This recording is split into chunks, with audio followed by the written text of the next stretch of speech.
তো বন্ধুরা কেমন আছো সবাই? আশা করি সবাই ভালো আছো। আমার ভিডিওর থাম্বনেলটা দেখেই অবশ্যই আপনি ভিডিওটিতে ক্লিক করেছেন। আপনার যদি মোবাইলে এরকম সমস্যা হয়েছে তবে ধৈর্য সহকারে আপনি ভিডিওটি পুরোপুরিভাবে দেখতে থাকুন। আর হ্যাঁ, একটি কথা বলছি ভাই, আমার একটি ভিডিও ক্রিয়েট করতে অনেক কষ্ট হয়। তবে একটুখানি দয়া থাকলে আমার চ্যানেলটি সাবস্ক্রাইব করে পাশে থাকা বেল আইকনটি প্রেস করে রাখুন। আর ভিডিওটি ভালো লাগলে একটি লাইক দেবেন। প্রথমে গুগল সার্চ বারটা রিমুভ করে নিচ্ছি। তারপর আমি আপনাকে সবখানে দেখিয়ে দেব। এই দেখুন, কোনো জায়গায় গুগল সার্চ বারটা খুঁজে পাবেন না।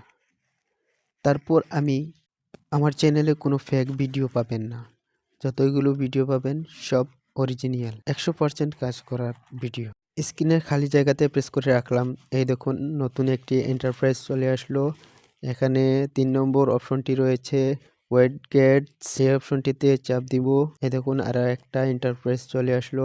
স্ক্রল ডাউন করে নিচের দিকে গেলে আপনি পাবেন গুগল সার্চ। ভিডিওটি না টেনে পুরোপুরিভাবে দেখলে আশা করি সবাই এরকম সমস্যার সমাধান করতে পারবেন। এখানে আপনি চাপ দিন, তারপরেই দেখেন সঙ্গে সঙ্গে চলে আসছে সামনে।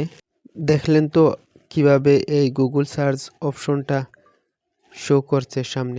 অন্য একটি ভিডিওতে আমি আপনাকে দেখাবো যে এই গুগল দিয়ে আপনি বাংলা ভাষায় সরাসরিভাবে গুগলকে প্রশ্ন করলে সঠিক প্রশ্নের উত্তর দিয়ে দেবে গুগল, তা আবার বাংলা ভাষায়। আমি একটা নমুনা আপনাকে দেখাচ্ছি। Okay Google. এই তো, বলুন কিভাবে সাহায্য করতে পারি? হাওড়া ব্রিজ কারা তৈরি করেছিল? উইকিপিডিয়া অনুযায়ী পুরনো হাওড়া ব্রিজের নকশা বানিয়েছিলেন ব্র্যাডফোর্ড লেসলি, ব্রিটিশ শাসনে রেল কোম্পানির খ্যাতনামা কারিগর। ভারতের বহু বড় রেলসেতুর নকশা তিনিই বানিয়েছিলেন, যেমন ব্যান্ডেল ও নৈহাটির মধ্যে জুবিলি ব্রিজ। হাওড়া ব্রিজ কত সালে তৈরি হয়েছিল?